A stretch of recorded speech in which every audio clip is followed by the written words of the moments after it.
Lieutenant Sarah Castellano stepped off the C-130 transport at Naval Air Station North Island just after dawn, the Pacific wind whipping her dark hair across her face.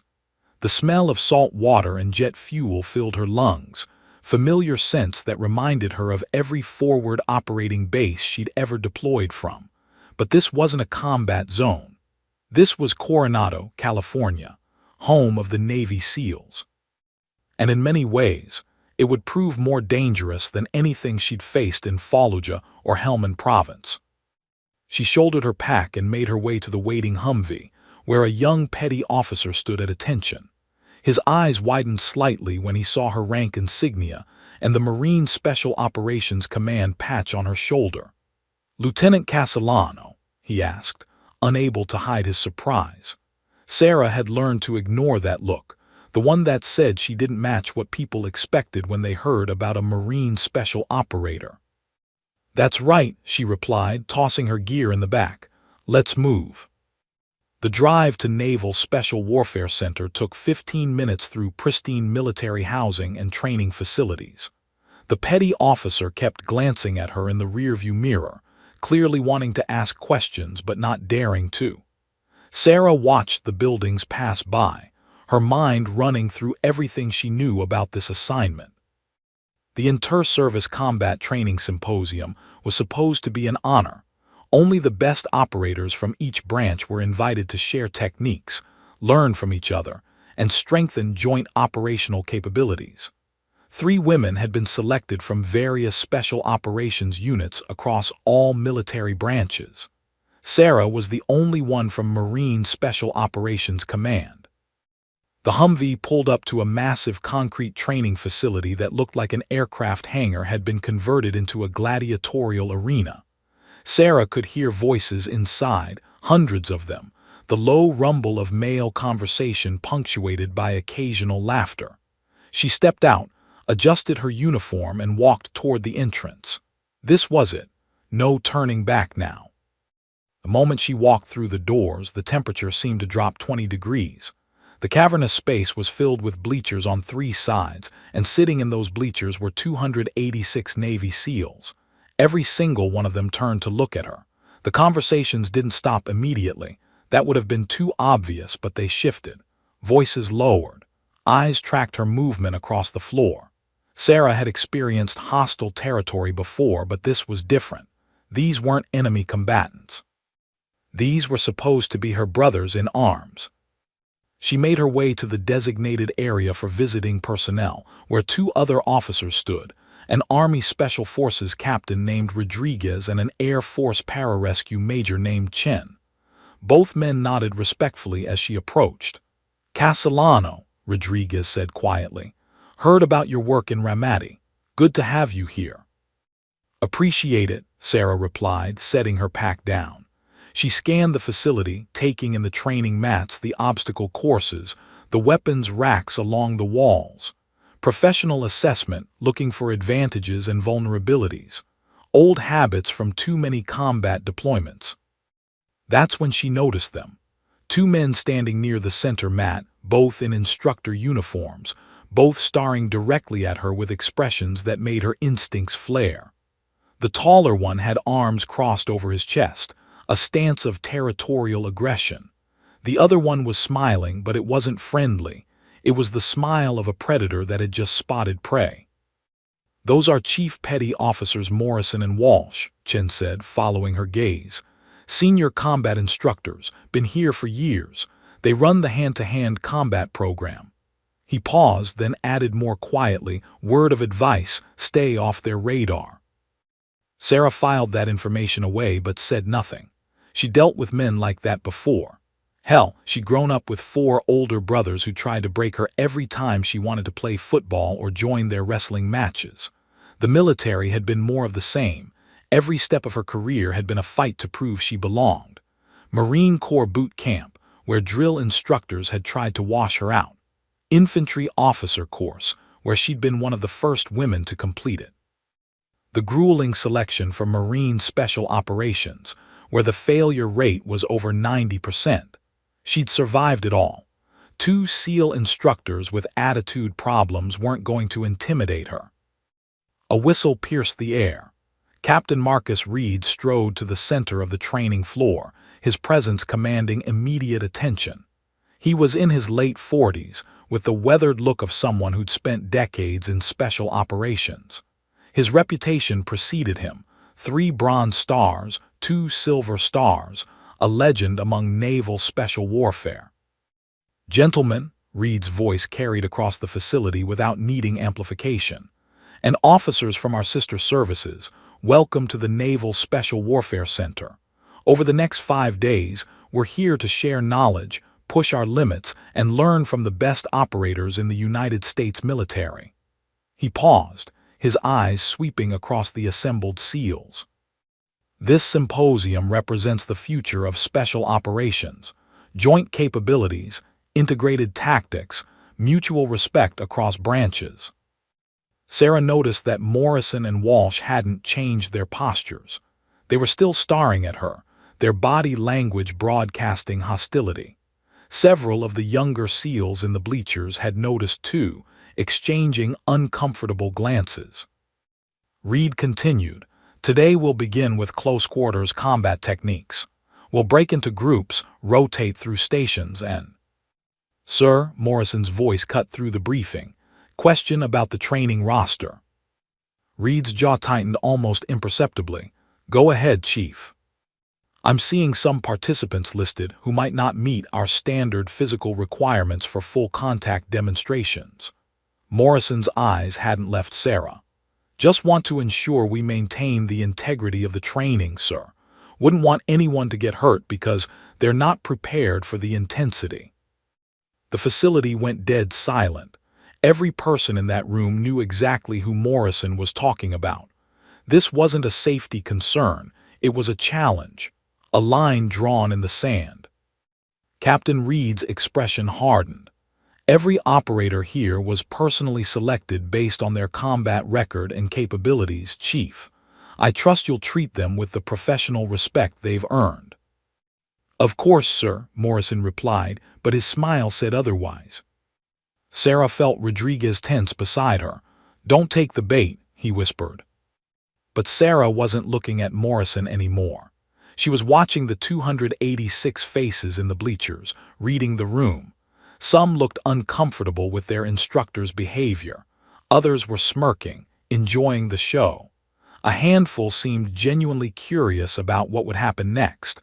This wasn't just about her anymore. Every female operator who'd ever worn the uniform, every woman fighting to prove herself in special operations, they were all in this room with her, whether physically present or not. She'd come here to share tactics and learn from the best. But Sarah Castellano had been in enough firefights to recognize when the mission parameters had changed. This wasn't going to be about training. This was going to be about survival, and she'd be damned if she'd give Morrison, Walsh, or anyone else the satisfaction of seeing her back down. Captain Reed dismissed them to prepare for the afternoon session. As the SEALs filed out for lunch, Sarah remained standing, her eyes locked on the training mat where, in just a few hours, everything would change. She didn't know it yet, but she was about to become a legend. The question was, would she survive long enough to appreciate it? The lunch hour at Naval Special Warfare Center was supposed to be a time for camaraderie and informal networking.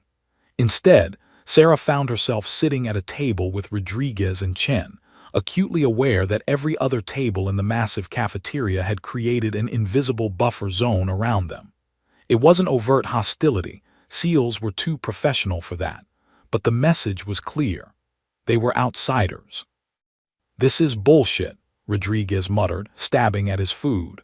"I've worked with a dozen SEAL teams downrange, never had this kind of reception." Chen, always the diplomat, kept his voice low. "It's not about us and you know it, it's about her." He glanced at Sarah. "No offense." "None taken," Sarah replied, her eyes scanning the room with the tactical awareness that had kept her alive through 3 combat deployments.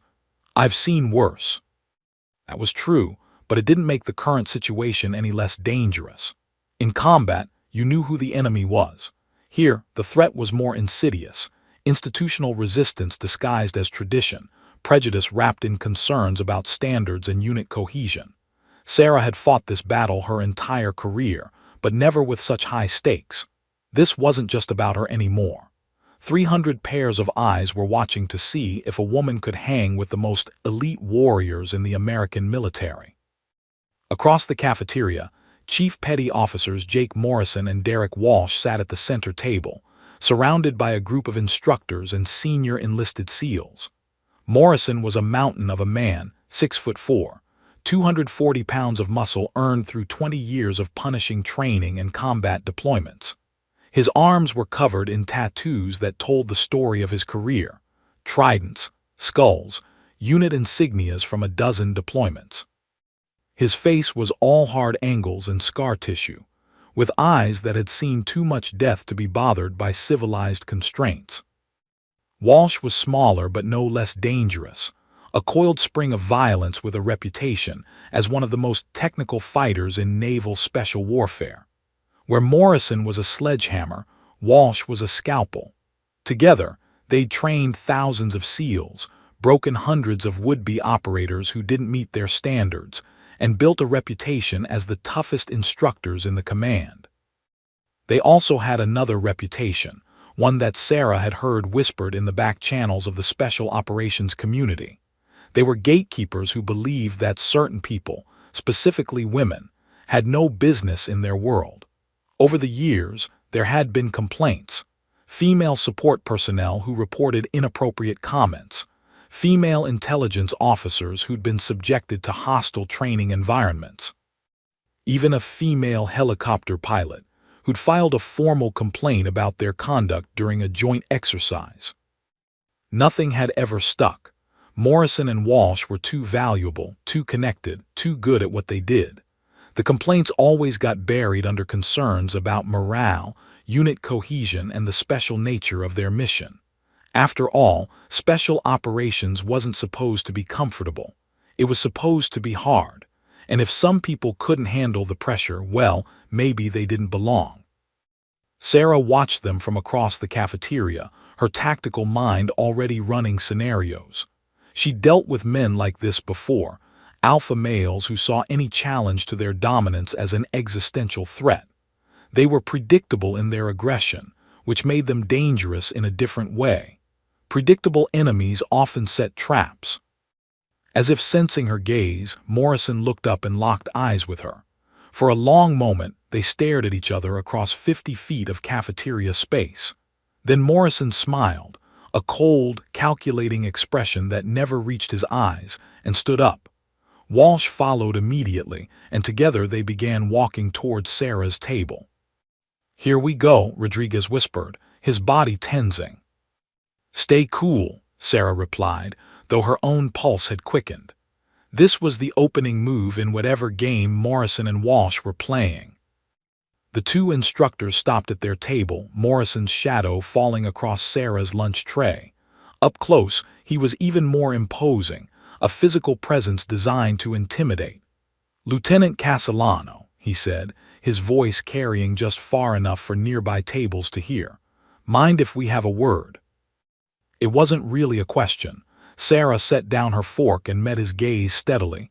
"Chief Morrison, what can I do for you?" "Just wanted to welcome you properly to the center," Morrison said, pulling out a chair and sitting down uninvited. Walsh remained standing, positioned to block her exit, a tactical placement that Sarah noted immediately. "We've heard a lot about you. First woman to complete the Marine Special Operations Individual Training Course. Very impressive." The way he said impressive made it clear he meant the opposite. Sarah kept her expression neutral. "I appreciate that, Chief." "Must have been tough," Walsh chimed in, his tone falsely sympathetic. "All those physical standards, the combat training, the selection process, I'm sure they made certain accommodations to ensure you succeeded." There it was, the first real attack, disguised as concern. The implication that she hadn't earned her place, that standards had been lowered, that she was a diversity hire rather than a legitimate operator. Sarah had heard variations of this accusation 100 times, and it never got less infuriating. No accommodations were made, she said, her voice level but hard. Same standards as every other candidate, same failure rate. I earned my place just like everyone else here. Morrison leaned back in his chair, studying her like a specimen under glass. Of course you did. No one's questioning that, Lieutenant. But here's the thing about special operations. Training is one thing. The real world is something else entirely. When bullets are flying and men are dying, there's no room for political correctness or social experiments. There's only room for warriors who can do the job. I've done the job, Sarah replied, her patience wearing thin. 12 months in Ramadi, 8 months in Helmand Province, 4 months in Syria. 3 Bronze Stars, 2 Purple Hearts. I've called in airstrikes, led raids, and carried wounded Marines out of ambush zones. So unless you're questioning my combat record, Chief, I'm not sure what point you're trying to make. The temperature at the table dropped another 10 degrees. Several SEALs at nearby tables had stopped eating, sensing the confrontation escalating. Rodriguez shifted in his seat, ready to intervene if necessary. But Sarah didn't need protection. She needed to establish dominance in this social hierarchy, or the next 5 days would be unbearable. Morrison's smile widened, but his eyes remained cold. No one's questioning your record, Lieutenant. We're just concerned about safety. This afternoon's training session involves full-contact close-quarters combat. 2-on-1 scenarios, realistic force application, no padding. It's intense. We've had operators, male operators, get seriously injured during these demonstrations. Broken bones, torn ligaments, concussions. I understand the risks, Sarah said. Do you? Walsh interjected. Because here's what I'm thinking. Maybe you should observe this particular session. Learn the techniques, see how we do things here at the center. Then tomorrow, when we move to weapons training and tactical scenarios, you can participate fully. No shame in being smart about it. Sarah understood exactly what was happening. They were trying to sideline her, to make her sit out the most visible, most physical part of the symposium. If she accepted their suggestion, every SEAL in the building would see it as proof that women couldn't hang with men in combat training. But if she refused, I appreciate your concern, Chiefs, Sarah said, standing up from the table. At 5'8", she was nearly a foot shorter than Morrison, but she held her ground. But I didn't fly across the country to observe. I came here to train. So whatever you've got planned for this afternoon, I'm in. Morrison stood as well, using his size to maximum intimidating effect. You sure about that, Lieutenant? Because once you step on that mat, there's no tapping out. No stopping because it gets too rough. We treat everyone the same here, no special considerations. I wouldn't want it any other way, Sarah replied. For a long moment, Morrison and Walsh stared at her, and Sarah saw something shift in their expressions. What had started as casual hazing was transforming into something darker, more personal. She challenged them publicly, questioned their authority, refused to back down. In their world, that was an unforgivable offense. Outstanding, Morrison said finally, his voice taking on a tone that made Sarah's instincts scream warning. Then we'll see you at 1500 hours. Center mat. We'll be running a special demonstration of 2-on-1 assault defense. Full contact, realistic scenario. Since you're so eager to participate, Lieutenant, we'd be honored if you'd volunteer for the demonstration. The trap snapped shut with perfect precision. If Sarah refused now, after insisting she could handle anything, she'd look like a coward. But if she accepted, she'd be stepping into a scenario that Morrison and Walsh controlled completely. 2 experienced instructors against her, in front of 286 witnesses, with realistic force as the stated standard. Sarah knew she was being set up. Rodriguez knew it. Chen knew it. Half the SEALs in the cafeteria knew it, but there was no way out that didn't involve surrender. 1500 hours, Sarah confirmed. I'll be there. Morrison's smile was triumphant now, the expression of a predator that had successfully cornered its prey. Excellent. Oh, and Lieutenant, you might want to eat a good lunch. You're going to need your strength. He and Walsh walked away. leaving Sarah standing at the table with Rodriguez and Chen staring at her in disbelief. "Jesus Christ, Sarah," Rodriguez hissed. "Do you have any idea what you just agreed to? Those two are going to try to hurt you, not just beat you, actually injure you. This isn't training anymore. This is personal." "I know," Sarah replied, watching Morrison and Walsh rejoin their table to approving nods and backslaps from their fellow instructors. "Then why did you agree?" Chen asked. Sarah turned to look at him, and he saw something in her eyes that made him take a step back. It was the same look she'd had in Ramadi when her convoy got ambushed, the same expression she'd worn in Helmand when Taliban fighters had pinned down her team.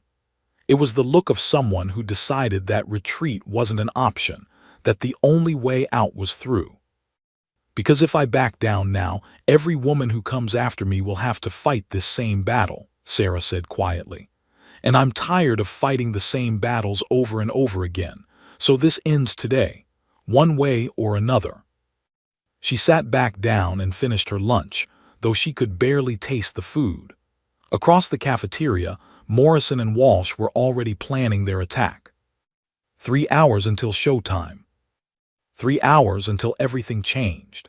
The afternoon sun blazed through the high windows of the training facility, casting long shadows across the mats as the 286 Navy SEALs filed back in from lunch. The atmosphere had changed dramatically. Word had spread through the base with the speed of wildfire. Morrison and Walsh were going to demonstrate 2-on-1 assault defense with the Marine lieutenant as their volunteer. Everyone knew what that meant. This wasn't going to be a training exercise. This was going to be a crucifixion. Sarah arrived early, changing into her training uniform in the women's locker room, a recently installed addition that still smelled of fresh paint and felt conspicuously empty. She wrapped her hands carefully, checking each knuckle, each joint. Her ribs were still slightly sore from a training accident 2 weeks ago, but she'd taken worse hits and kept fighting. She stared at herself in the mirror, seeing not just her own reflection, but the faces of every woman who'd ever been told she wasn't good enough, wasn't strong enough, didn't belong. Her phone buzzed, a text from her former commanding officer in Marine Special Operations. "Heard what's happening. You don't have to prove anything to anyone. Stand down if you need to." Sarah deleted the message without responding. Standing down wasn't an option anymore. When she walked back into the main facility, the bleachers were already packed. But this time, the crowd was different. SEALs had spread the word beyond just the symposium attendees. Off-duty personnel had shown up, instructors from other departments, even some senior officers who'd heard rumors of what was about to happen. The official count was 286, but Sarah estimated there were at least 50 more crammed into the space, standing in the back, lining the walls. Captain Marcus Reed stood near the center mat, his face troubled. When he saw Sarah approaching, he intercepted her, pulling her aside. "Lieutenant, we need to talk." "Sir, if this is about the demonstration." "It is," Reed cut her off, his voice low and urgent. "Morrison and Walsh went over my head. They got approval from the base commander to run this exercise as a learning opportunity about realistic force application in close-quarters combat. I tried to shut it down, but—" He paused, frustration evident in his expression. "Politics. There are people in this command who want to see you fail, who want to prove that women don't belong in special operations." Sarah had suspected as much, but hearing it confirmed still stung. "What are you saying, sir? That I should withdraw?" Reed looked at her for a long moment. "I'm saying that if you step on that mat, those two are going to try to hurt you badly enough to end your career. Maybe worse. I've known Morrison and Walsh for 15 years. They're good operators, but they're also true believers in the old ways. They see integration as a threat to everything they've built, and they're willing to make an example of you to stop it." "Then they picked the wrong example," Sarah said quietly. Reed studied her face, searching for bravado or false confidence. Instead, he saw something that reminded him of operators he'd served with in Mogadishu, in Baghdad, in a dozen other hellholes where retreat meant death. Quiet determination. the acceptance of violence as the only solution to an impossible situation. "Your funeral," Reed said finally, stepping back. "But for the record, I think you're either the bravest person I've ever met or the most foolish. I haven't decided which yet." "Maybe both, sir," Sarah replied with a ghost of a smile. She walked toward the center mat and the facility fell silent. Rodriguez and Chen sat in the front row, their faces grim. Several other officers from various special operations units had positioned themselves nearby, witnesses to whatever was about to happen. Sarah noticed a few of the younger SEALs looking uncomfortable, whispering to each other. But the majority seemed eager for the show, ready to see the outsider put in her place. Morrison and Walsh were already on the mat, stretching and warming up with the casual confidence of apex predators. They'd changed into fight shorts and compression shirts that showed off physiques honed by decades of training. Morrison's arms were the size of Sarah's thighs. Walsh moved with the fluid grace of a practiced martial artist, his every movement economical and precise. Captain Reed stepped to the center of the mat, his voice carrying through the facility. "Gentlemen and officers, this afternoon we're conducting a demonstration of 2-on-1 assault defense.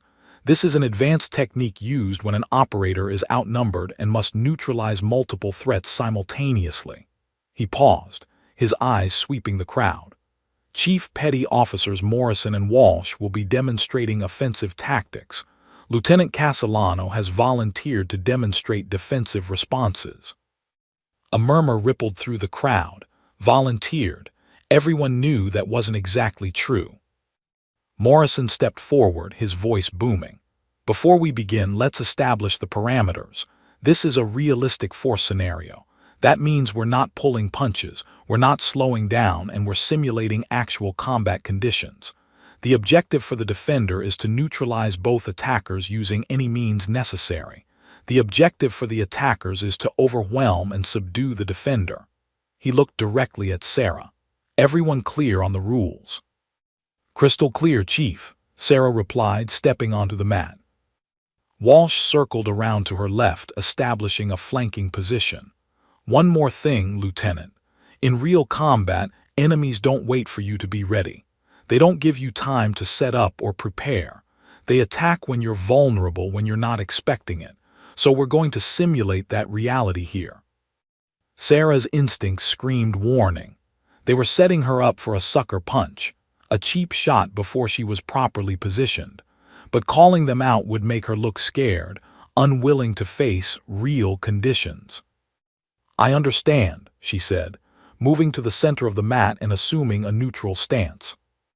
The 286 SEALs leaned forward in their seats. This was it, the moment of truth. Camera phones appeared despite regulations against them. People wanted evidence of what was about to happen. History was being made, one way or another. Captain Reed raised his hand. "Defenders ready, attackers ready." He looked at Sarah one more time, giving her a final chance to back out. She nodded curtly. "Begin." For exactly 3 seconds, nothing happened. Morrison and Walsh continued circling, evaluating, looking for openings. Sarah rotated slowly, trying to keep both of them in her peripheral vision, an impossible task when facing 2 trained fighters. Her heart hammered against her ribs, adrenaline flooding her system, every sense sharpened to combat awareness. Then Morrison moved. But it was a feint. His forward step was designed to draw Sarah's attention, to make her commit to defending against him. She recognized it immediately and held her position, which was exactly what Walsh was waiting for. He exploded forward from her blind side, closing the distance in 2 steps. Sarah pivoted, bringing her hands up, but she was a fraction of a second too slow. Walsh's leg sweep caught her supporting ankle, buckling her balance. At the exact same moment, Morrison's boot drove into her midsection with the force of a battering ram. The double impact was devastating. Sarah's body whiplashed, her legs going one direction, her torso another. She crashed to the mat with an impact that drove the air from her lungs in an explosive gasp. Pain detonated through her ribcage. The world tilted, her vision swimming with stars. The facility erupted in chaos. Some SEALs jumped to their feet shouting. Others sat frozen, shocked by the brutality of the attack. Captain Reed started forward, but Walsh stepped between him and Sarah, blocking his path. "Realistic combat conditions, sir. You approved the exercise." Sarah lay on the mat, gasping like a fish out of water, her diaphragm spasming from the impact.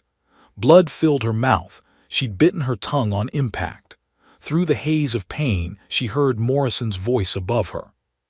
"Welcome to the real world, Lieutenant.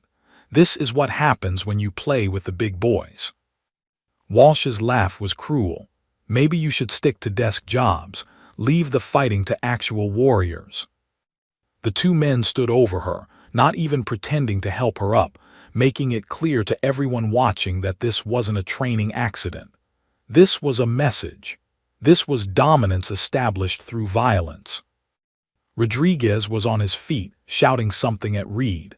Chen had his phone out, recording everything. Several SEALs in the crowd looked disgusted, but just as many were smirking, satisfied that order had been restored to their universe. Sarah rolled onto her side, coughing, trying to force air back into her lungs. Every breath was agony. Her ribs screamed, possibly fractured from the impact.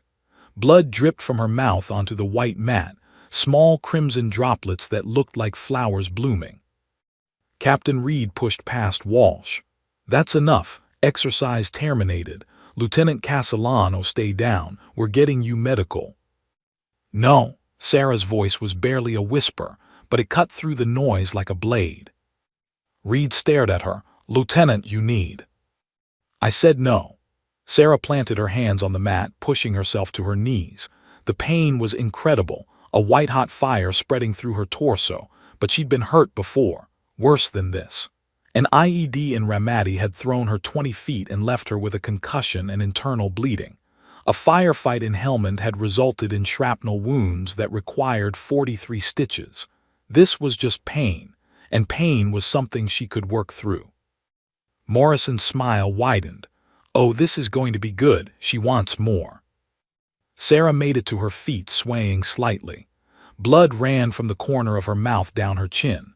Her eyes were watering from the pain, but when she looked up at Morrison and Walsh, there was no fear in her expression. No surrender, just cold, calculated fury. "Again," she said, her voice stronger now. The facility went dead silent. This wasn't bravado or stupidity. This was something else entirely, something primal, the refusal to submit, to break, to give these men the satisfaction of her defeat. Reed grabbed her arm. "Lieutenant, I'm ordering you to stand down. This exercise is over." Sarah shook him off gently but firmly. "With respect, sir, the exercise isn't over until I say it's over. They wanted realistic combat conditions. Fine. In realistic combat, the enemy doesn't stop just because you're hurt. They keep coming, and you either survive or you don't." She wiped blood from her mouth with the back of her hand. "So let's find out which one it's going to be." Morrison and Walsh exchanged glances, their confidence morphing into something uglier. They'd expected her to quit, to cry, to accept defeat. Her refusal to do so was an insult, a challenge that demanded an even more violent response. "Your funeral, bitch," Morrison muttered, just loud enough for Sarah to hear. She reset her stance, every nerve ending on fire, her body screaming at her to quit. But quitting wasn't in her DNA. Her father had been a Marine. Her grandfather had stormed Omaha Beach.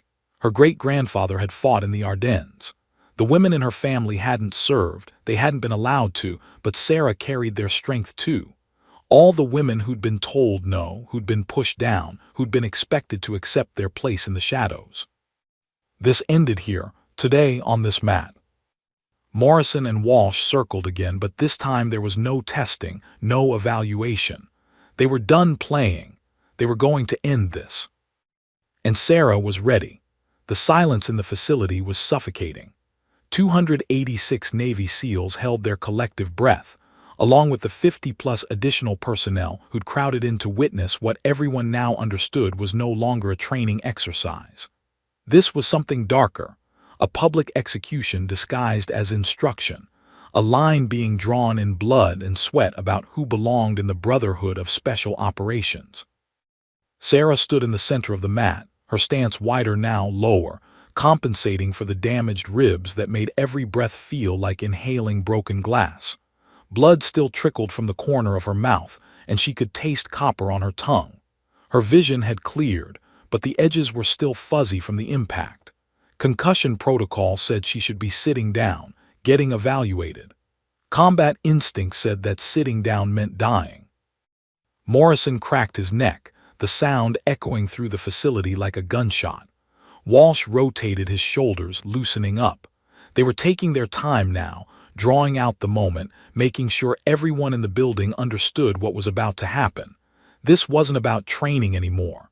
This was about making an example. "Last chance to quit, Lieutenant," Morrison said, his voice carrying to every corner of the facility.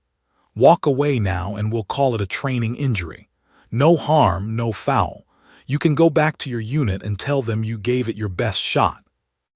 It was a trap wrapped in false mercy. If Sarah walked away now, the story would spread through every special operations unit in the military within 24 hours. The Marine lieutenant who couldn't hang with the SEALs. The woman who talked tough but folded when it got real. Every female operator who came after her would have to overcome that narrative. "I'm not going anywhere," Sarah replied, her voice steady despite the pain. Walsh smiled, and there was genuine pleasure in his expression. He was going to enjoy this. "Your choice." Captain Reed had backed off the mat, but Sarah could see him speaking urgently into his radio, probably calling for medical personnel to stand by. Several of the SEALs in the front row looked uncomfortable now. What had started as entertainment was transforming into something that felt wrong, even to hardened warriors accustomed to violence. But not everyone felt that way. Some of the older instructors, the ones who'd come up in an era before women in combat was even a discussion, were nodding approvingly. This was how it should be, their expressions said. This was how you separated the weak from the strong, the pretenders from the real warriors. Rodriguez had his fists clenched so tight his knuckles were white. Chen had stopped recording, his phone hanging limp in his hand, unable to watch what was coming. A few of the younger SEALs were whispering urgently to each other, some looking like they wanted to intervene but not knowing how to challenge their instructors without destroying their own careers. Morrison and Walsh began circling again, but their movement pattern had changed. They were no longer testing or evaluating. They were hunting, moving in synchronized steps, cutting off angles, eliminating escape routes. Sarah recognized the tactic from insurgent attacks in Iraq, where fighters would coordinate to trap coalition forces in kill zones. Her mind raced through her options. She was hurt, outnumbered, and facing two opponents with significant size and strength advantages. In a fair fight, she'd lose. But Sarah hadn't survived 3 combat deployments by fighting fair. She'd survived by being smarter, faster, and more vicious than the enemy expected.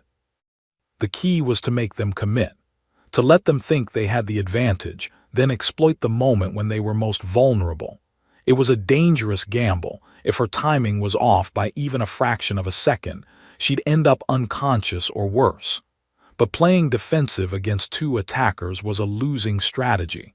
She had to attack, even from a position of weakness. Sarah deliberately shifted her weight onto her injured side, letting herself waver slightly. It wasn't entirely an act. The pain was real, and maintaining her stance was getting harder by the second. But she exaggerated it just enough to make Morrison and Walsh think she was about to collapse. They took the bait. Morrison moved first, coming in from her right with what looked like a standard striking combination. Sarah tracked his movement but kept her peripheral focus on Walsh, knowing the real attack would come from him.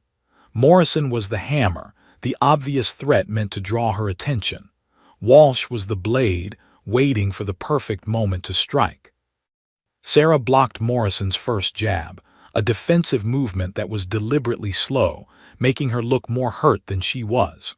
Morrison pressed forward, gaining confidence, throwing a second strike that Sarah barely deflected. The watching SEALs were leaning forward now. This was it, the moment when the Marine lieutenant would go down for good. Then Walsh moved. He came in fast and low, dropping into a leg sweep designed to take out Sarah's supporting leg while Morrison occupied her upper body. But Sarah had been waiting for exactly this move. She'd seen them use it during the first attack, and she knew they'd try it again. Predictability was the enemy of survival. At the last possible instant, Sarah shifted her weight, lifting her lead foot just inches off the mat.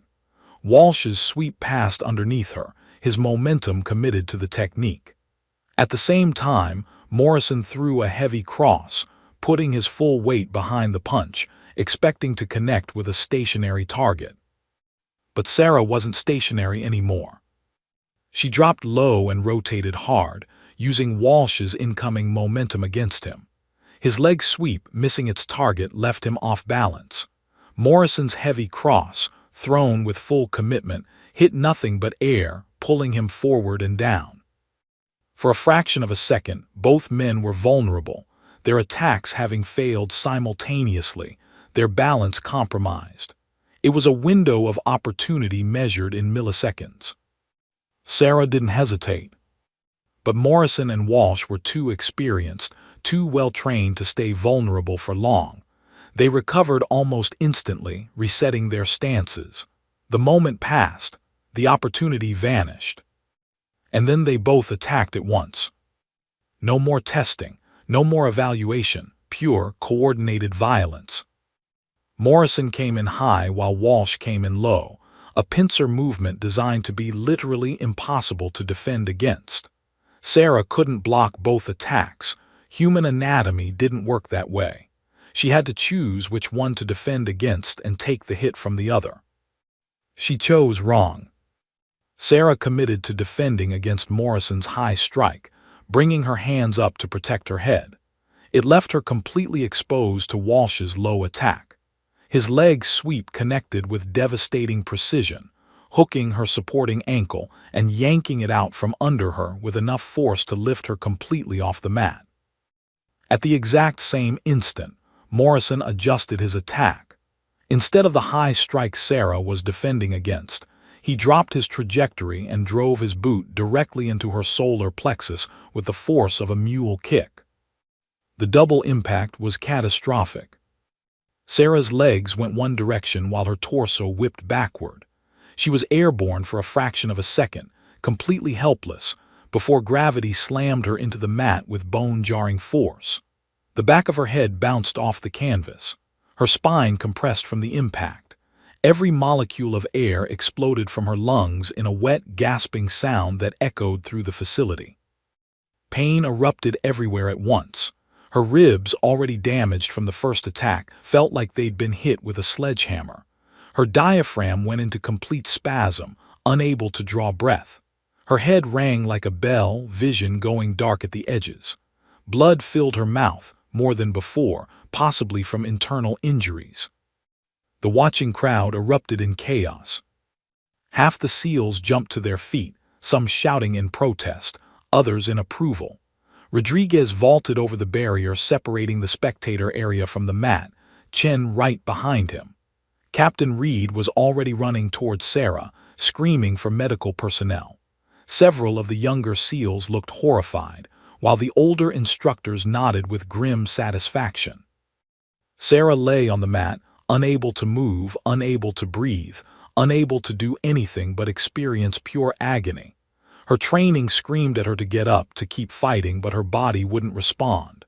She tried to draw breath and couldn't. Her diaphragm was locked in spasm, refusing to function. Panic began to set in, the primal terror of suffocation adding to the pain. Morrison stood over her, barely breathing hard, looking down with cold satisfaction. "That's what happens when you don't know your place," he said, his voice low enough that only Sarah could hear. "You're not a warrior, you're a political statement, and political statements don't belong on the battlefield." Walsh circled around to her other side, blocking Captain Reed's approach. Sir, the exercise isn't over. She hasn't tapped out. Those were the rules. Realistic combat conditions mean we don't stop until there's a clear winner. Bullshit, Rodriguez roared, trying to push past Walsh. You're not training her, you're trying to kill her. Stand down, Captain, Morrison barked, his command voice stopping Rodriguez in his tracks. This is a SEAL facility, and we run things according to SEAL standards. The lieutenant volunteered for this demonstration. Nobody forced her onto this mat. Sarah's vision was darkening, black spots swimming across her field of view. She still couldn't breathe. Her fingers clawed at the mat, looking for purchase, for anything to anchor herself to consciousness. She could hear voices around her, but they sounded distant, distorted, like she was underwater. This was it. She was going to pass out, maybe worse. Morrison and Walsh had won. Then, through the haze of pain and oxygen deprivation, Sarah heard something that cut through everything else. A voice from the crowd, young and uncertain. This isn't right, man. Look at her. She can't even breathe.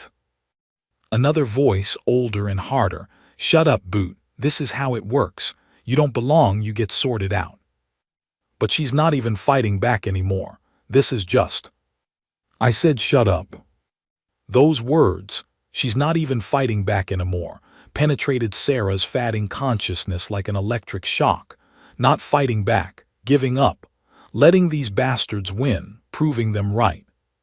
No. Absolutely fucking not. With supreme effort, Sarah forced her locked diaphragm to expand. The first breath was agony, a tiny sip of air that felt like inhaling molten metal. The second breath came easier. The third actually filled her lungs partially. Her vision began to clear, the black spots receding. Captain Reed had finally pushed past Walsh and was kneeling beside her. Lieutenant, don't move. Medical is on the way, you're done. This is over. Sarah's hand shot out and grabbed Reed's wrist with surprising strength. She pulled him close enough that only he could hear her whisper, "Not done." Reed stared at her in disbelief. You can't be serious. You can barely breathe. You probably have broken ribs, possibly internal bleeding, definitely a concussion. If you continue this, you could suffer permanent injury. Sarah coughed, blood speckling her lips. Then, make sure, medical, is ready. She released his wrist and planted both palms on the mat. Because I'm not quitting. The facility went silent again. Every person in that massive space watched as Sarah Castellano, bleeding and broken, pushed herself up onto her hands and knees. The effort was excruciating. Her ribs screamed, her head pounded, her entire body begged her to stay down. She didn't listen. Inch by agonizing inch, she rose to her feet. She swayed like a tree in a storm, barely maintaining balance, blood running freely from her mouth now, dripping onto the mat. But she was standing. And when she looked up at Morrison and Walsh, something in her eyes had changed. The woman who'd been knocked down twice was gone. In her place stood something else entirely, something forged in the fires of Fallujah and Helmand province, something that had stared death in the face and refused to blink.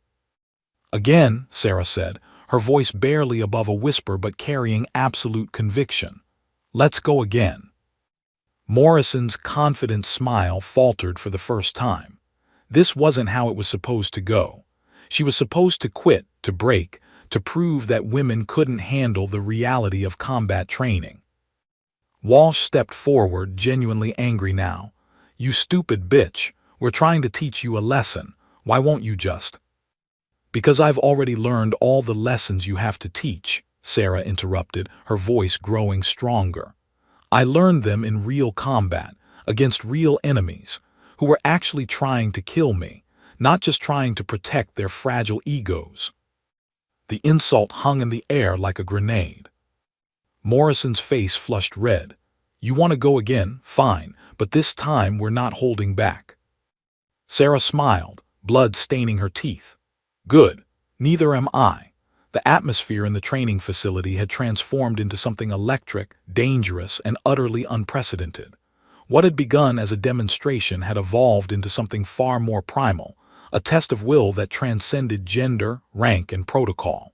The 286 Navy SEALs and additional personnel packed into the space weren't just spectators anymore.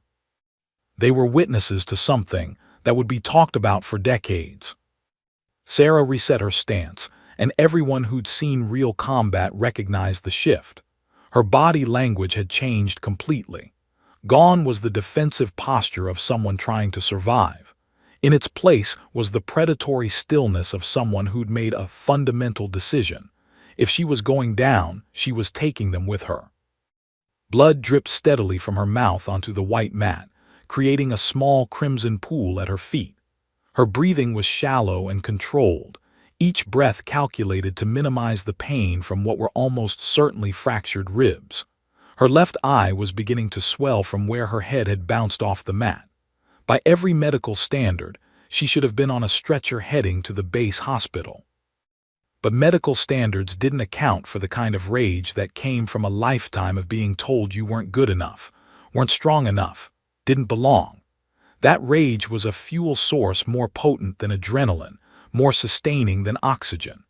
Sarah had been running on it since she was 8 years old, and her brothers told her girls couldn't play football. She'd been burning it through Marine Corps boot camp, through infantry officer course, through every moment of her career when men looked at her and saw a quota instead of a warrior. She was done burning it for fuel. Now she was going to weaponize it. Morrison and Walsh circled again, but their confidence had cracked. Sarah could see it in the tightness around Morrison's eyes, the way Walsh kept glancing at Captain Reed, looking for an excuse to end this without losing face. They'd expected her to break, expected her to quit, expected her to prove their worldview correct. Her refusal to do so had transformed her from a victim into something they didn't know how to handle, a genuine threat. "You've got heart, Lieutenant, I'll give you that," Morrison said, his tone conciliatory now, trying to offer her an exit. "You've proven your point. Nobody here thinks you're a quitter. We can stop this now, call it a draw, and—" "No," Sarah cut him off, her voice like a blade. "You wanted realistic combat conditions, Chief. You wanted to show everyone what happens when the weak face the strong. So let's finish the lesson. Or are you the ones who want to quit now?" The insult was deliberate and devastating. Morrison's face flushed dark red. Several SEALs in the crowd laughed, nervous, uncomfortable laughter, but laughter nonetheless. Sarah had just publicly questioned the courage of two of the most decorated combat instructors in naval special warfare. Walsh stepped forward, his earlier confidence replaced by genuine anger. "You don't know when to shut your fucking mouth, do you?" "I learned from the best," Sarah replied, meeting his eyes. "Every man who's ever told me I didn't belong. Every instructor who gave me extra duty for the crime of being born female. Every operator who questioned my qualifications while never questioning their own. You taught me that words are just noise. The only thing that matters is what you can do when everything's on the line." She shifted her weight, testing her damaged ribs, calculating how much mobility she still had. Not much. Maybe 30% of her normal range of motion. Against two fresh, uninjured opponents with significant size and skill advantages, that should have meant certain defeat. But Sarah had learned something in 3 combat deployments that Morrison and Walsh had forgotten in their years of playing warrior at a training facility. Real combat wasn't about fair fights or equal matchups. It was about using every advantage you had, no matter how small, and exploiting every weakness in your enemy, no matter how hidden. And she'd been watching them carefully. Morrison telegraphed his attacks with a slight dip of his left shoulder. Walsh had a tell when he was about to go for a leg sweep. His weight shifted imperceptibly to his back foot, a fraction of a second before he committed. They were small tells, barely noticeable, but Sarah had learned to read enemy fighters in places where missing such details meant getting killed. Morrison came in first, unable to resist the bait of her insults. He was angry now, and angry fighters made mistakes. Sure enough, His left shoulder dipped as he committed to a heavy overhand strike designed to end the fight immediately. Sarah didn't try to block it. Instead, she moved into the attack inside Morrison's reach, where his size and strength advantages became liabilities. Her left hand shot up, not to block but to redirect, guiding his striking arm past her head by mere inches. At the same time, she grabbed his wrist with her right hand, using his own momentum against him. The technique was Aikido-based, something she'd learned from a Japanese special forces operator during a joint training exercise in Okinawa. Morrison's forward momentum and committed weight made him unable to stop as Sarah pivoted, using his body as a fulcrum, extending his arm past the point where the elbow joint was meant to bend. The sound of his elbow hyperextending was like a gunshot in the silent facility, a wet, organic crack that made half the watching SEALs wince in sympathetic pain. Morrison's scream was immediate and primal, not the controlled grunt of pain from training injuries, but the genuine shriek of someone whose body had just been damaged in a way that wouldn't fully heal. His arm bent at an angle that arms weren't meant to bend, the joint dislocating even as tendons tore and ligaments snapped. Sarah released him immediately, letting him drop to the mat clutching his ruined elbow, and she was already moving before Walsh could process what had just happened. Walsh's training took over. He saw Morrison go down and instinctively charged forward, trying to use his superior size to overwhelm Sarah before she could reset. It was exactly the wrong move, a panicked reaction instead of a calculated response. Sarah had been waiting for it. She dropped low, impossibly fast, her damaged ribs screaming in protest but her body obeying through sheer force of will. Walsh's charge carried him over where she'd been standing a fraction of a second earlier. As he passed, Sarah pivoted on her back leg and drove her heel into the side of his knee with every ounce of strength she possessed. The knee is one of the most vulnerable joints in the human body. It's designed to bend in only one direction, and when force is applied laterally with sufficient power, the structural integrity fails catastrophically. Sarah had learned this lesson clearing rooms in Ramadi, where insurgents had tried to cripple Marines by shooting their knees. She'd seen what happened when that joint failed. Now she inflicted that same destruction deliberately. Her heel connected with Walsh's knee at the perfect angle, perpendicular to the joint, with his full weight committed forward on that leg. The patella dislocated with a sickening pop, followed immediately by the sound of ligaments tearing like wet rope snapping under tension. Walsh's forward momentum became a liability as his support structure failed, and he crashed to the mat with a scream that matched Morrison's in intensity and exceeded it in desperation. 4 seconds. From Morrison's attack to Walsh's collapse, 4 seconds had elapsed. Both men were on the ground, their screams filling the facility, their careers as combat instructors effectively ended. Morrison clutched his elbow, which bent at a grotesque angle, bone possibly fractured, definitely dislocated, the joint swelling rapidly. Walsh gripped his knee, his face white with shock, his leg twisted in a way that made experienced warriors look away in disgust. Sarah stood between them, swaying slightly, her own injuries demanding attention but not yet critical. Blood still dripped from her mouth. Her ribs were on fire. Her head pounded with what was definitely a concussion. But she was standing. And they weren't. The facility exploded. SEALs erupted from their seats, some shouting in shock, others in approval, many simply stunned into silence by what they'd just witnessed. Rodriguez was screaming something, pumping his fist in the air. Chen had his phone out again, recording the aftermath. Captain Reed stood frozen, his mouth open, unable to process what had just happened. Medical personnel rushed onto the mat. Morrison and Walsh were still screaming, their pain too intense for them to maintain the stoic warrior facade. 2 corpsmen immediately began working on Morrison's elbow while 2 more attended to Walsh's knee. The injuries were severe, career-threatening, possibly career-ending. Morrison would need reconstructive surgery. Walsh might never walk without a limp again.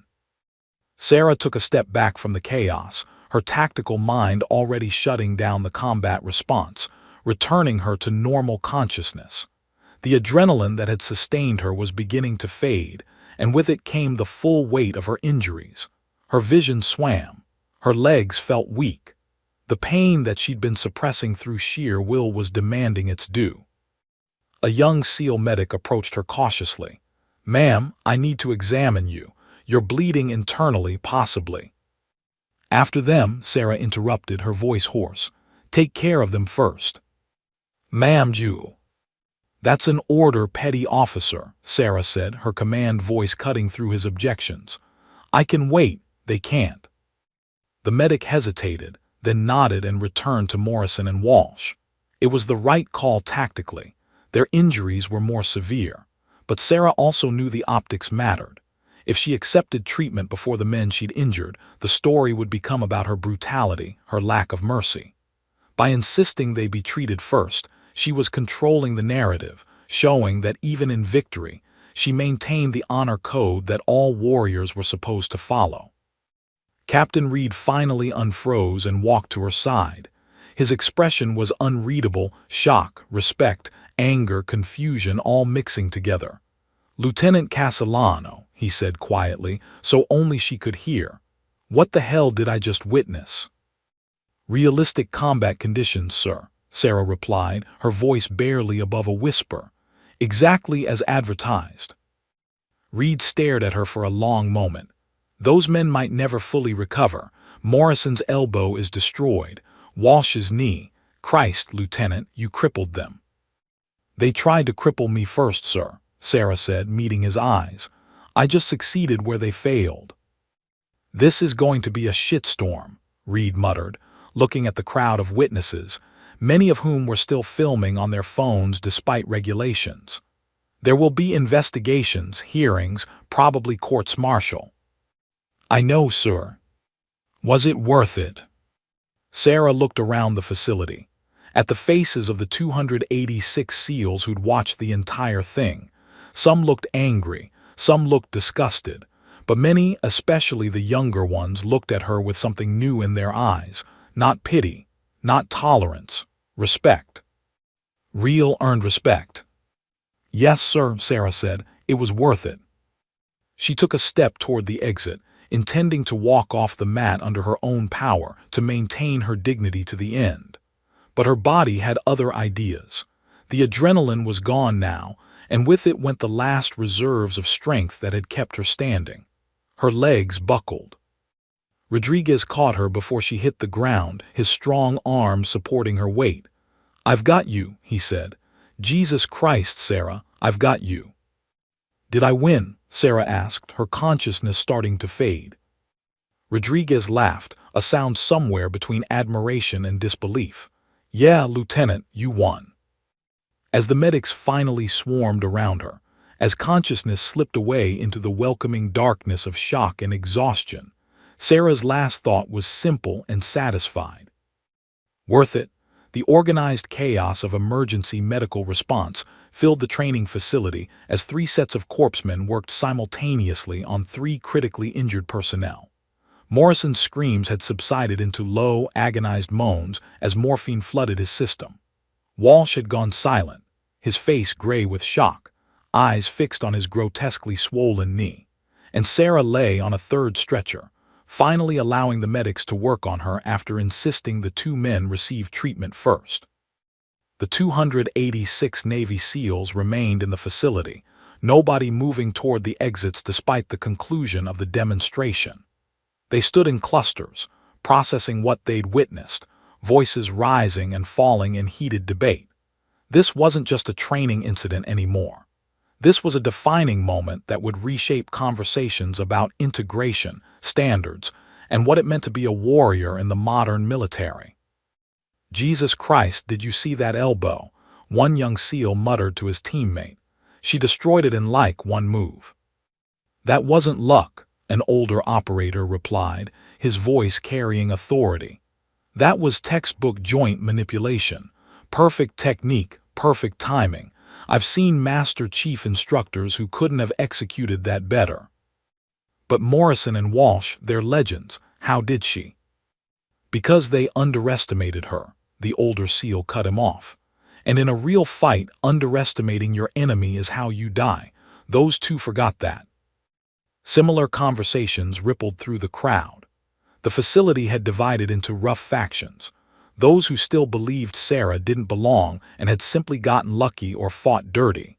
Those who recognized her skill and believed she'd earned her place. And a substantial middle ground trying to reconcile what they'd just seen with their preconceived notions about women in combat. Captain Reed stood near Sarah's stretcher, his radio pressed to his ear, his face growing darker with each passing minute. Yes, sir. Both men require immediate surgical intervention. Morrison's elbow is completely destroyed, complete dislocation, possible fracture, definite ligament and tendon damage. Walsh's knee is, yes, sir, career-ending most likely. Patellar dislocation, ACL tear, possibly PCL and MCL as well. He listened for a moment, then his eyes flicked to Sarah. Lieutenant Castellano has 3 fractured ribs, suspected internal bleeding, grade 2 concussion, and multiple contusions. She's conscious, but... No, sir, she refused treatment until Morrison and Walsh were stabilized. The medic working on Sarah had cut away her shirt to examine her torso, revealing a massive purple bruise spreading across her ribcage where Morrison's boot had connected. Each breath came shallow and pained. The medic's hands were gentle but professional as he applied pressure to check for internal bleeding. "Ma'am, I need you to tell me your pain level 1 to 10, the medic said. 7, Sarah lied. It was closer to 9, but she'd learned in combat that admitting to high pain levels got you evacuated when your team needed you. Old habits died hard. The medic didn't believe her, his expression made that clear, but he continued his assessment. You're going to need X-rays, probably a CT scan. The ribs are definitely fractured, and with this much bruising, there's a possibility of organ damage. We need to get you to the hospital. After them, Sarah repeated, her voice weak but insistent. Ma'am, they're already being loaded into ambulances. You need. I can wait. Sarah's eyes locked onto his. Make sure they're stable first, then me. Rodriguez appeared at her side, his face a mixture of pride and concern. Sarah, stop being a stubborn idiot. You proved your point. Let them help you. Optics matter, Sarah whispered, so only Rodriguez could hear. If I get treated before them, the narrative becomes that I was the aggressor, that I went too far, that I'm dangerous and unstable. But if I insist on their welfare first, she coughed, blood speckling her lips, then I'm a professional who maintains standards even after being assaulted. Rodriguez stared at her, then shook his head in amazement. You're thinking about PR while you're bleeding internally. You're either brilliant or completely insane. Both, Sarah managed a weak smile. Definitely both. Across the facility, Morrison was being loaded onto a stretcher for transport. His face was pale, his injured arm secured against his chest in a temporary splint. As the corpsman lifted him, his eyes found Sarah's across the mat. For a long moment they stared at each other, victim and victor, though which was which remained open to interpretation. This isn't over, Morrison managed through gritted teeth. You think you won, but you just ended your career. Nobody's going to want to work with you after this. You'll be toxic. Maybe, Sarah replied, her voice carrying despite her injuries. But at least I'll still be able to bend my arm. Several SEALs nearby winced at the brutality of the comeback. Morrison's face flushed red, but before he could respond, the corpsmen were moving him toward the exit. Walsh followed on a second stretcher moments later, his knee immobilized, his eyes glazed with morphine and shock. As the 2 injured instructors were carried out, a strange thing happened. The facility, which had been buzzing with conversation, fell silent. Every SEAL watched them go, the 2 men who'd represented an older way of thinking, an older set of standards, being carried out defeated by someone they deemed unworthy. It was a symbolic moment, and everyone present understood it. Once Morrison and Walsh were gone, the medic returned his attention to Sarah. "Okay, Lieutenant, your turn. No more arguing. We're getting you to the hospital now." Sarah nodded, too exhausted to protest further. As they began preparing her for transport, Captain Reed knelt beside her stretcher. His expression was complicated, respect mixed with frustration, admiration tempered by the knowledge of the bureaucratic nightmare that was about to descend on all of them. "Lieutenant, before they take you, I need to know, did you intend to injure them that severely?" Sarah considered the question carefully. The wrong answer could mean assault charges, a court-martial, the end of her career, but lying would compromise the principles she'd been fighting for. "Sir, I intended to neutralize the threat using appropriate force. They attacked me with intent to cause serious injury. I responded with techniques designed to end the confrontation decisively. The severity of their injuries is proportional to the severity of their attack."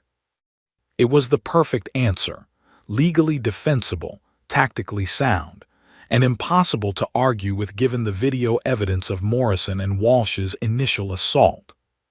Reed nodded slowly. "There's going to be an investigation, you know that." "Yes, sir." "Morrison and Walsh have friends in high places, people who are going to push for charges against you. Assault, exceeding reasonable force, conduct unbecoming. They're going to try to destroy you for this." "I know, sir." "And you still think it was worth it?" Sarah looked past Reed at the assembled SEALs. They were still watching her, still processing what they'd witnessed. She saw young operators, male and female, who would tell this story for years. She saw the old guard, some angry, some thoughtful, all forced to reconsider their assumptions. She saw the future of special operations being shaped in real time by what had happened on this mat. "Sir, for the past 10 years I've been told I don't belong. That women aren't strong enough, aren't tough enough, aren't capable of doing what men do. Every step of my career has been a fight to prove otherwise. And every time I prove it, the goalposts move. First it was basic training. Then it was infantry training. Then it was special operations selection. Then it was combat deployments. And now it was this." She paused, catching her breath, each word painful. "But here's what I realized today. The goalposts were never going to stop moving. There was never going to be a moment where men like Morrison and Walsh accepted that women belong. So I had to stop trying to meet their standards and start enforcing my own. And my standard is simple. If you attack me, I will defend myself. If you try to break me, I will break you first. If you question my right to be here, I will prove it in the most definitive way possible." Reed was silent for a long moment. "You crippled 2 decorated combat instructors." "I defended myself against 2 men who assaulted me," Sarah corrected. "And yes, sir, it was absolutely worth it." Before Reed could respond, a commotion near the facility entrance drew everyone's attention. A Navy captain entered, flanked by 2 master chiefs and what appeared to be a JAG officer. The base commander. This was escalating fast. Captain Reed stood, straightening his uniform. "Looks like the investigation is starting immediately." "Sir," Sarah said, catching his arm. "One thing, the video footage. Make sure it's preserved, all of it, from the beginning of the exercise." Reed nodded. "Already done. Every phone that recorded this is being collected as evidence. Plus the facility's security cameras caught everything from multiple angles." "Good." Sarah closed her eyes, exhaustion finally overwhelming her. "Then the truth will speak for itself." As the base commander approached, his face grim, Sarah heard one final exchange from the watching SEALs that made everything worth it. "Man, Morrison and Walsh fucked up." "How do you figure?" "They wanted to prove she didn't belong. Instead, they proved she's tougher than both of them combined. Now every woman who comes through here has a legend to live up to. They didn't stop integration. They just raised the bar for everyone." A pause, then. "Think she'll be okay? The investigation, I mean." "Brother, look at what she just survived. Whatever the brass throws at her, it ain't gonna be worse than what Morrison and Walsh tried. She'll be fine." Sarah smiled despite the pain. They were right. She would be fine, because she'd already survived the worst they could throw at her. Everything else was just paperwork. The medics lifted her stretcher, preparing for transport. As they carried her toward the exit, passing through the crowd of SEALs, something unexpected happened. One by one, operators stood at attention. It started with the younger SEALs, the ones who looked uncomfortable during the assault. But it spread through the ranks, through the age groups, even reaching some of the older instructors who'd initially sided with Morrison and Walsh. Not all of them, but enough. Enough to tell Sarah that something had changed today. That her stand on this mat had shifted the conversation, had forced even the most resistant warriors to reconsider their positions. Rodriguez walked alongside her stretcher, his hand on her shoulder. "You know you're going to be famous after this, right? Or infamous, probably both." "Don't care," Sarah mumbled, the morphine finally taking effect. "Just wanted to make them stop." "You did more than that," Chen said from her other side. "You changed the game completely." As they carried her out of the facility into the bright California sunshine, Sarah's last conscious thought before the medication pulled her under was simple. Morrison and Walsh had wanted to make an example of her. They'd succeeded. Just not the example they intended. The investigation began before Sarah had even reached the hospital. While surgeons worked on Morrison's shattered elbow and orthopedic specialists examined Walsh's destroyed knee, Naval Criminal Investigative Service agents were already securing evidence, interviewing witnesses, and building a case that would determine the futures of everyone involved. Sarah woke in the base hospital 36 hours after the incident, her torso wrapped in compression bandages, an IV drip feeding fluids and pain medication into her arm. The room was private, whether for her protection or to isolate her, she wasn't sure. Captain Reed sat in a chair beside her bed, looking like he hadn't slept since the incident. "Welcome back, Lieutenant," he said quietly. "How do you feel?" "Like I got kicked by a mule," Sarah replied, her voice hoarse. "Twice. 3 fractured ribs, grade 2 concussion, significant internal bruising but no organ damage and assorted contusions," Reed recited from memory.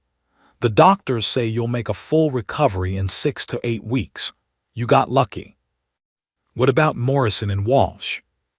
Reed's expression darkened. Morrison had emergency surgery to reconstruct his elbow.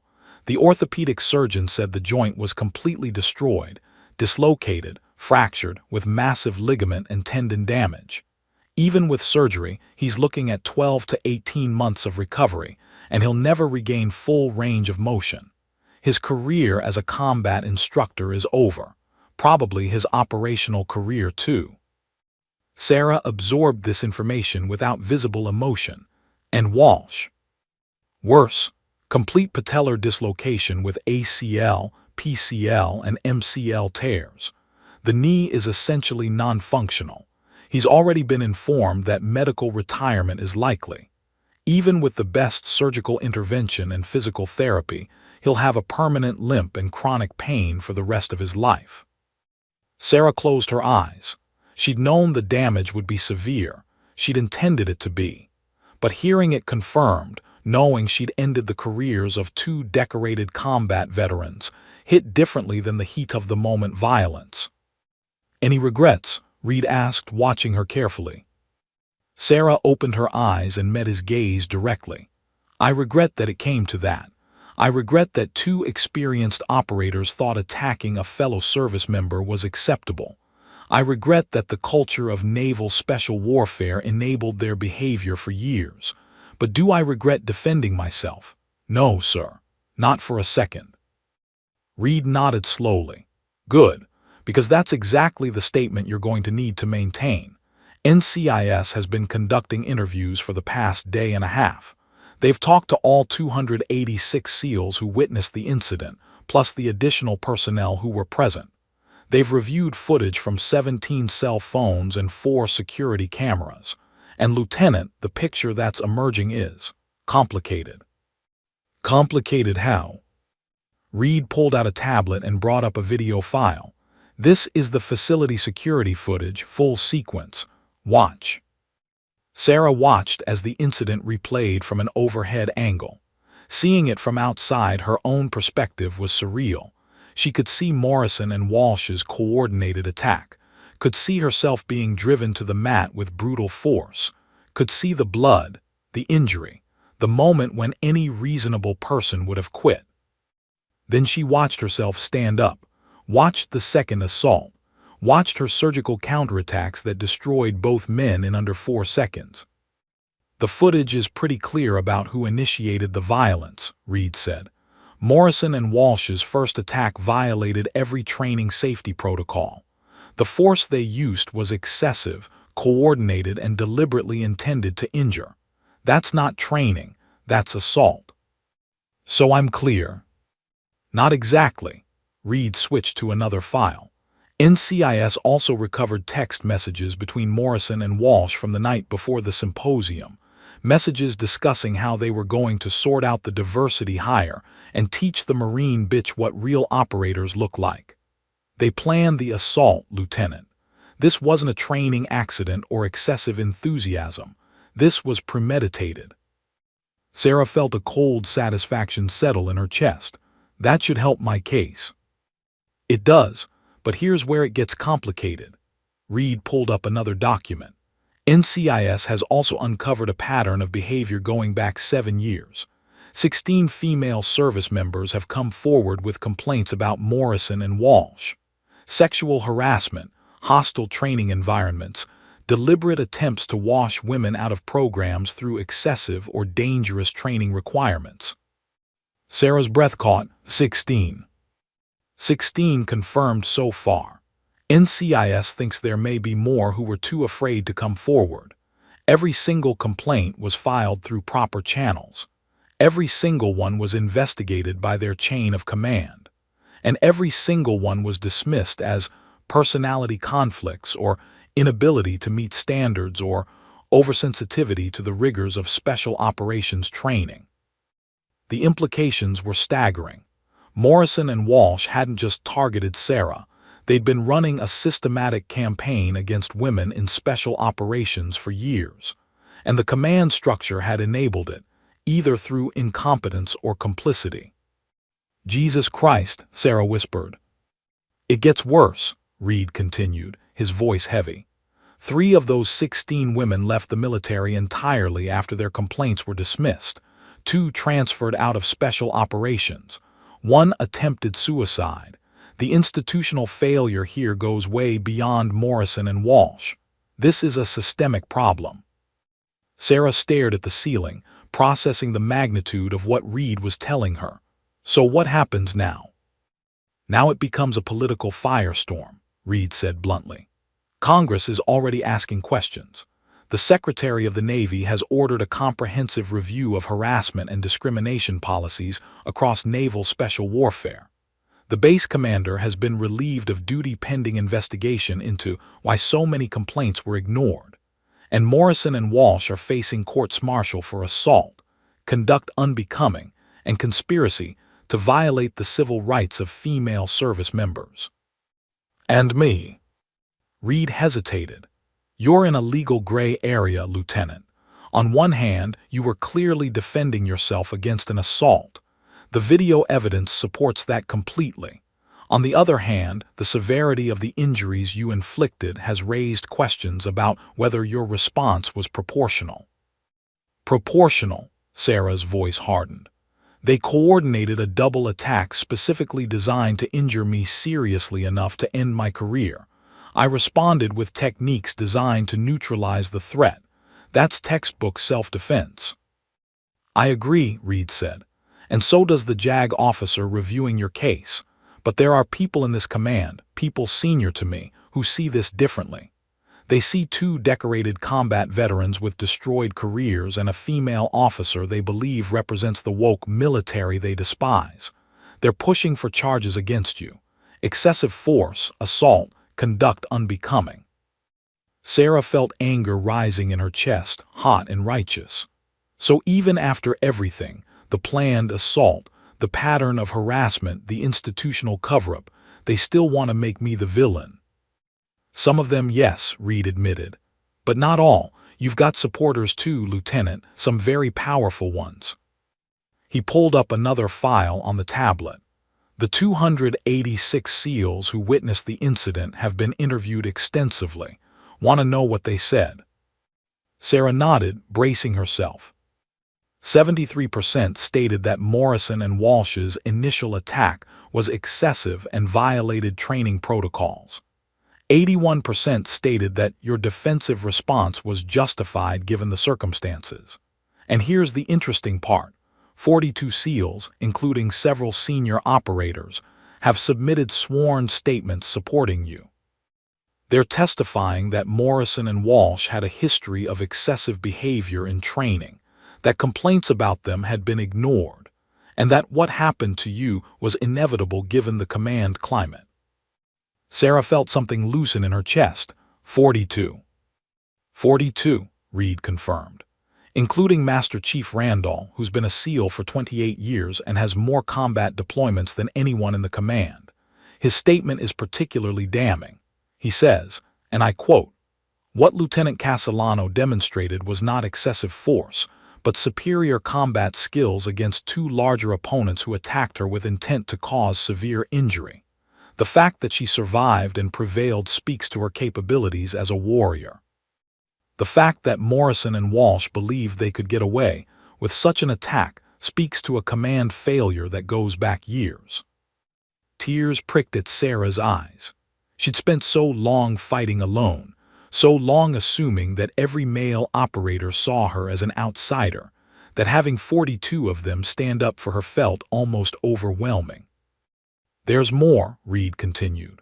"The story has gone public. Despite our best efforts to contain it, footage of the incident leaked online. It's been viewed over 50 million times in the past 36 hours. You're trending on every social media platform. Congress is holding emergency hearings. The Secretary of Defense has issued a statement. Lieutenant, whether you wanted it or not, you've become the face of women in combat." Sarah closed her eyes. This was exactly what she'd feared, becoming a symbol, a political football, rather than just being allowed to do her job. "What kind of coverage is it?" she asked. "Am I being portrayed as the victim or the aggressor?" "Both," Reed said. "The responses are split along predictable lines. Progressive outlets are calling you a hero who stood up to systemic harassment. Conservative outlets are questioning whether women belong in special operations if this is the result. Military communities are divided, some seeing you as a warrior who defended herself, others as someone who went too far." He paused, then added, "But here's what matters, Lieutenant. The footage doesn't lie. Anyone who watches the full sequence can see exactly what happened. They can see Morrison and Walsh coordinate their assault. They can see you get driven into the mat with excessive force. They can see you stand up when anyone else would have quit. And they can see your response, fast, precise, and entirely justified given what you were facing." Sarah opened her eyes. "So public opinion is on my side?" "Not entirely, but enough. The Pentagon has received over 200,000 emails supporting you in the past day alone. Retired generals have issued statements backing your actions. Former female service members are sharing their own stories of harassment and assault. You've sparked a conversation that the military establishment can't ignore anymore." A knock at the door interrupted them. A woman in a Navy commander's uniform entered, JAG Corps, Sarah noted from her insignia. "Lieutenant Castellano, I'm Commander Patricia Hayes, Judge Advocate General's Corps. I've been assigned to your case." Sarah tried to sit up straighter, wincing at the pain in her ribs. "Ma'am."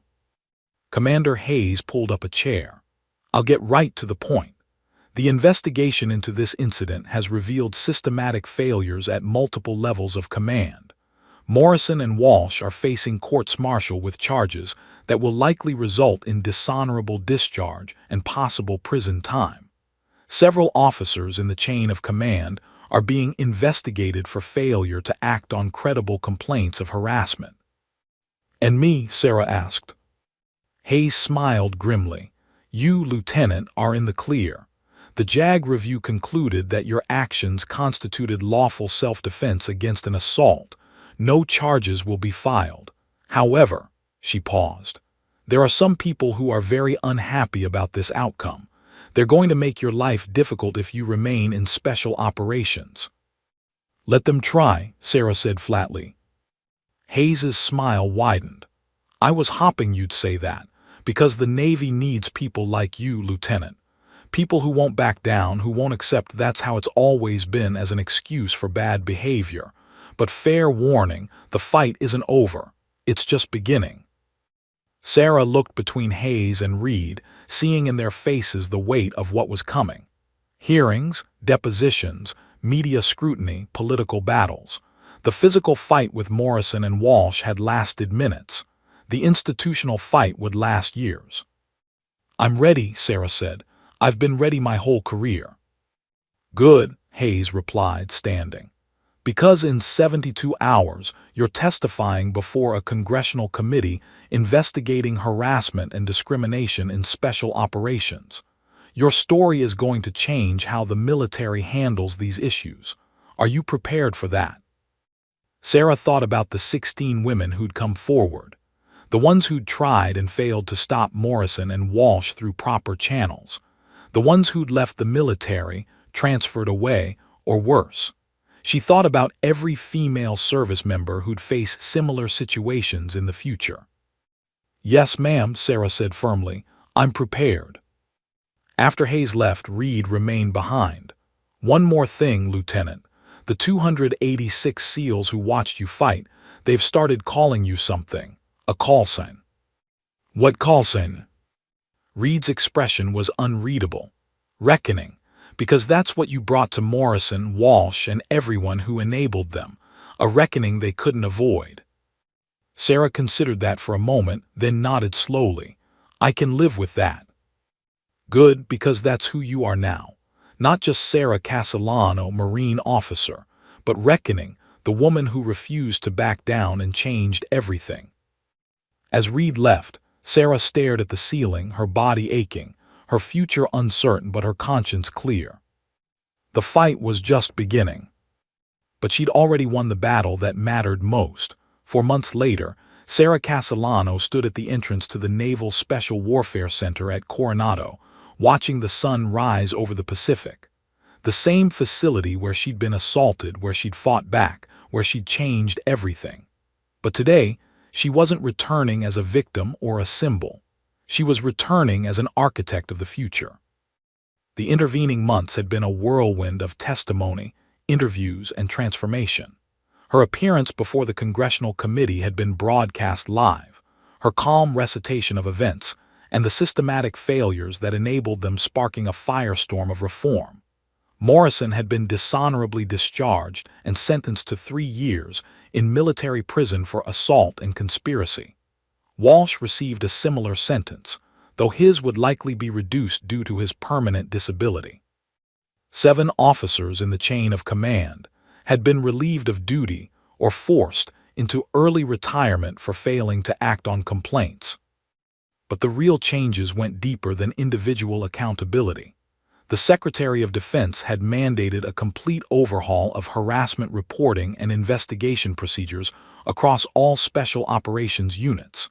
Independent oversight boards had been established, mandatory training programs implemented, and perhaps most significantly, the culture of silence that had protected predators like Morrison and Walsh had been shattered.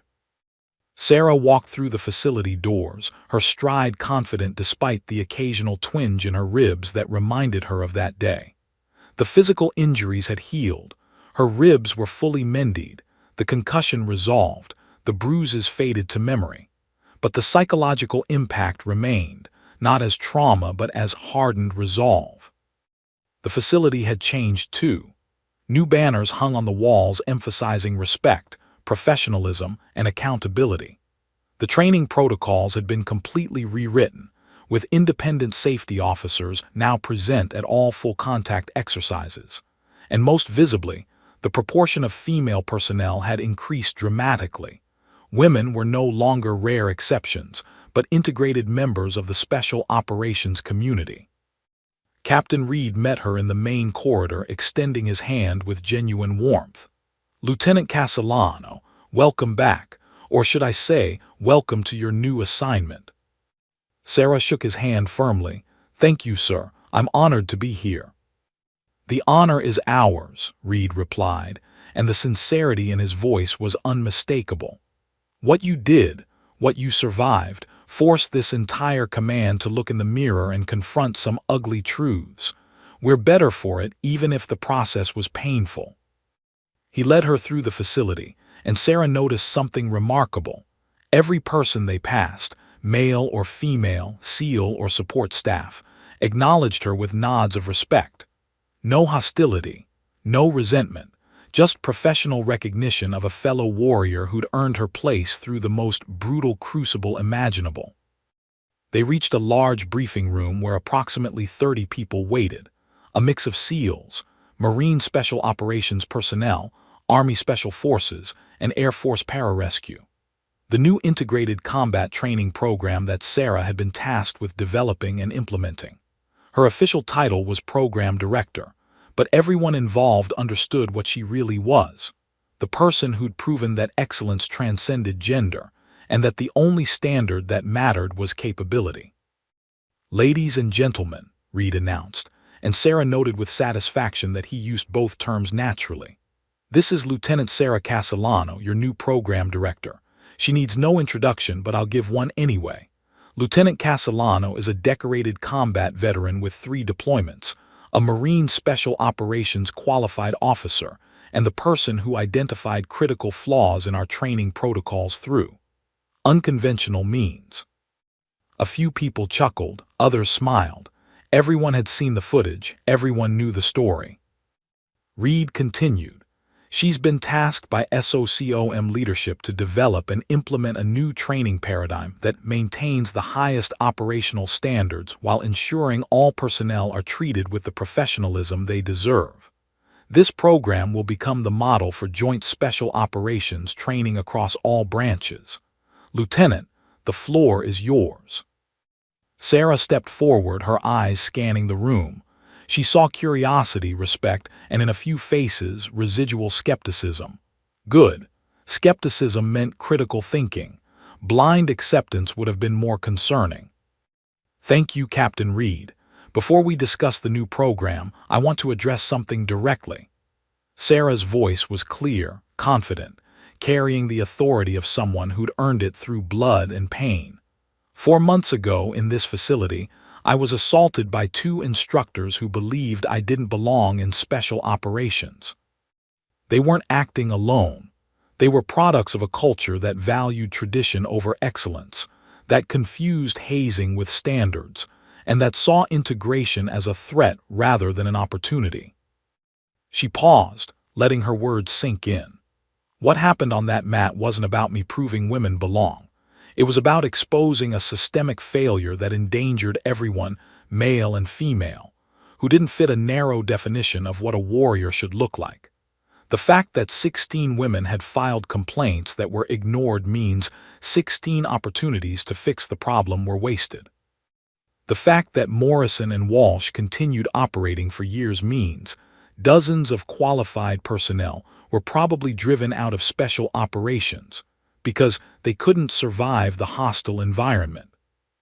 A hand went up, a young SEAL, maybe mid-20s. "Ma'am, question.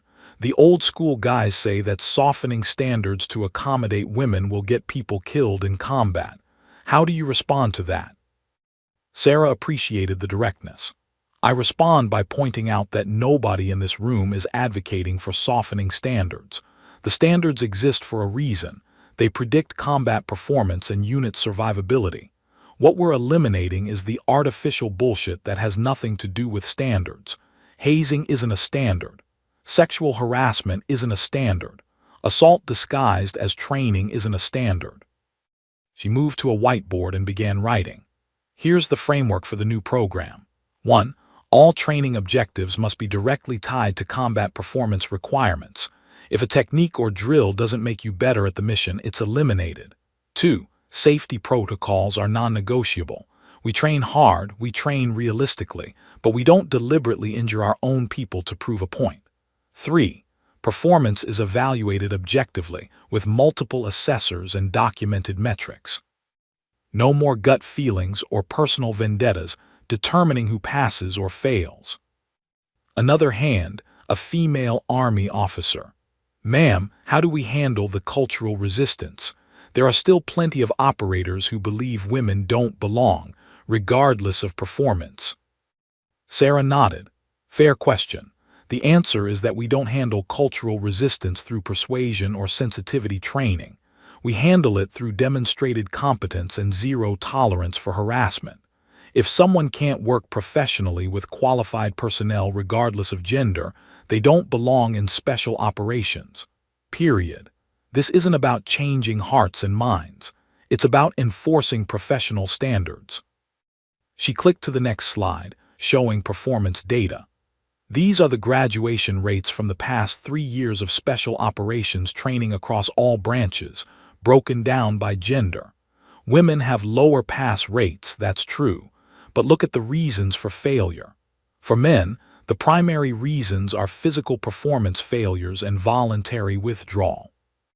For women, it's those same reasons plus, and this is critical. Harassment-related departures and training injuries from instructors who deliberately pushed beyond safety protocols. The room was silent, everyone processing the data. Sarah continued, when we eliminate the harassment variable and enforce consistent safety protocols, the performance gap narrows significantly. Women still wash out at higher rates due to physical standards, particularly upper body strength requirements. That's reality, and we're not changing the standards to accommodate it. But the gap is much smaller than the raw numbers suggest. A grizzled master chief in the back spoke up, his voice rough. Ma'am, I was there. I watched you fight Morrison and Walsh. I've been a SEAL for 26 years, and I've trained thousands of operators. What you did that day was the most technically perfect defensive fighting I've ever witnessed outside of actual combat. Sarah met his eyes. Thank you, Master Chief, but here's what I want everyone to understand. I'm not special. I'm not superhuman. I succeeded because I trained harder than anyone else, because I refused to accept limitations others tried to impose on me, and because when the moment came, I was willing to do whatever was necessary to survive. Those qualities aren't gender-specific. They're warrior qualities, and they're exactly what we should be selecting for. Over the next 2 hours, Sarah walked the team through the new program structure. Integrated training units mixing personnel from all branches and genders. Objective performance metrics reviewed by independent assessors. Mandatory reporting protocols for any safety violations or harassment. Regular psychological evaluations to identify both personnel struggling with the culture chain and potential predators like Morrison and Walsh. When the briefing ended, people approached her individually. Some shared their own stories of witnessing or experiencing harassment. Others expressed support or asked detailed questions about implementation. A few older operators remained skeptical but willing to give the program a chance. As the room cleared, one young woman approached, a Navy SEAL candidate, one of the first women to make it through BUD-S training. She looked nervous but determined. Ma'am, I just wanted to say thank you. I watched the footage of what happened to you, and honestly, it terrified me. I almost quit my training because I thought if that's what was waiting for me, why bother? But then I watched you get back up, watched you fight back, and I realized that's what we have to do. We have to be so undeniably good that they can't ignore us anymore. Sarah smiled, recognizing herself in this young woman's determination. What's your name? Petty Officer 2nd Class, Jennifer Martinez, ma'am. Well, Petty Officer Martinez, you're absolutely right. We have to be undeniably good. But here's what I learned on that mat. Being good isn't enough. We also have to be willing to enforce our right to be here. That doesn't mean fighting everyone who doubts you. It means refusing to accept treatment that you wouldn't tolerate if you were male. It means filing complaints when appropriate, supporting other women when they face harassment, and yes, defending yourself when someone crosses the line from training to assault. Martinez nodded seriously. I understand, ma'am. Good, now get back to your training. The Navy needs qualified SEALs, regardless of what's between their legs. As Martinez left, Captain Reed approached. You handled that well. The briefing, the questions, all of it. Thank you, sir. Reed hesitated, then said quietly, You know this won't end the resistance, right? There are still people in this community who see you as the enemy, who blame you for the changes, for the investigations, for their friends getting discharged or imprisoned. I know, Sarah replied calmly, but I'm not trying to win everyone over, sir. I'm trying to build a system where the Morrison and Walshes of the world can't thrive, where complaints get investigated properly, where excellence is rewarded regardless of who demonstrates it. The cultural change will come slowly, but the institutional change can happen now. Fair enough. Reed extended his hand again. For what it's worth, Lieutenant, I'm glad you're here. What you're building, it's going to outlast all of us. That evening, Sarah stood alone in the training facility where everything had changed. The mat had been replaced, but she could still see the ghost of that day. The blood, the violence, the moment when she decided that enough was enough. Her phone buzzed. A message from Rodriguez. Saw your first briefing went well. Proud of you, reckoning. That call sign had stuck. Throughout the special operations community, she was no longer just Sarah Castellano. She was reckoning, the woman who'd forced accountability, who'd survived what should have broken her, who'd transformed personal trauma into institutional change. More messages came in. From Chen, from other officers who'd supported her, from women she'd never met who'd been inspired by her stand. Even a message from Master Chief Randall, the senior SEAL who'd testified on her behalf. You're doing good work, Lieutenant. Keep pushing. Sarah pocketed her phone and walked to the center of the mat. She stood in the exact spot where she'd been knocked down, where she'd bled, where she'd gotten back up. The physical space was the same, but everything else had changed. 4 months ago, this mat had been an arena of humiliation and assault. Today, it was the foundation for something better, a training program built on excellence rather than exclusion, on standards rather than bias, on the fundamental principle that warrior spirit came in many forms. Sarah closed her eyes and allowed herself a moment of reflection. The cost had been high, the physical injuries, the emotional toll, the months of testimony and scrutiny. Morrison and Walsh had tried to break her, to make her an example of why women didn't belong. They'd succeeded in making her an example. Just not the one they intended. When she opened her eyes, Sarah saw 2 young operators entering the facility. One male, one female, both wearing SEAL Trident insignias, talking animatedly about an upcoming deployment. They walked past her without hesitation, without discomfort, treating each other as equals and teammates. That, Sarah thought, was worth everything. Worth the broken ribs and the blood and the pain. Worth the courts-martial and congressional hearings and media scrutiny. Worth becoming a symbol when all she'd wanted was to do her job. Because those 2 young operators would never face what she'd faced. They would train in an environment where harassment was investigated, where assault was prosecuted, where excellence was the only standard that mattered. They would deploy together, fight together, rely on each other without the poison of institutional bias undermining their effectiveness. That was her legacy, not the viral footage of her crippling 2 instructors, not the congressional testimony or policy changes or disciplinary actions, but the simple fact that future generations of operators, male and female, would serve in a better, fairer, more professional environment. Sarah walked out of the facility as the sun set over Coronado, painting the sky in brilliant oranges and purples. Tomorrow she'd be back, continuing the work of building something better. There would be resistance, setbacks, people who'd fight every change she tried to implement. Let them come. She'd faced worse than bureaucratic resistance. She'd faced Morrison and Walsh, had looked into the eyes of men who wanted to destroy her, and had refused to break. Everything else was just noise. 4 months ago, Sarah had stood on that mat bleeding and broken but unbowed. Today, she stood healthy and whole and building a future where no one else would have to bleed to prove they belonged. That was victory, that was justice, that was legacy. And Sarah Castellano, Call Scene Reckoning, was just getting started. The end.